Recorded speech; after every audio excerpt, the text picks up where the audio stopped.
જય સ્વામિનારાયણ. આપણે મોટા સ્વામીને લગભગ 90% મોટા સ્વામીએ જેટલા બી પ્રવચનો કર્યા, આપણને ઉપદેશ આપ્યા, એમાં મોટા સ્વામી એક વાત કાયમ કરતા કે આપણા મોટા આવો ભાગ્ય છે. આપણે બધા પોતપોતાની રીતે તો ઘણા બધા એવા અનુભવ કર્યા હશે કે સ્વામીએ મારી જોડે આવું કર્યું, મને આટલી હેલ્પ કરી, મને બચાવ્યો, મારો ધંધો વધારી દીધો, અનેક કામો કર્યા હશે સ્વામીએ.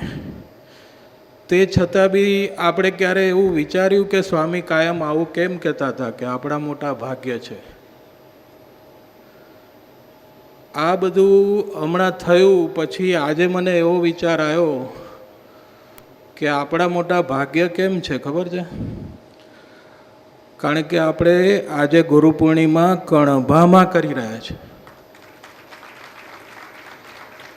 આ આટલી વસ્તુ સમજાય ને, કારણ કે કણભાની એક એક કણમાં ધ્યાની સ્વામીનો જેમ આમ શ્વાસ લીધેલો હોય ને, એમ ચરણરથથી અંકિત કણભાની ભૂમિ છે. આ બધા સંતો કે જે સ્વામીએ પોતાની જાતે એનું સિંચન, જેમ આપણું એક આપણે કેવા હતા પહેલાં, આપણે ધર્મમાં શું સમજણ પડતી હતી? કશું જ નથી પડતી. આપણને જેટલા પિયુષ પાયા છે ને, એનાથી વધારે તો આ બધા સંતોને પાવ્યા હશે જે આપણને મળ્યા છે.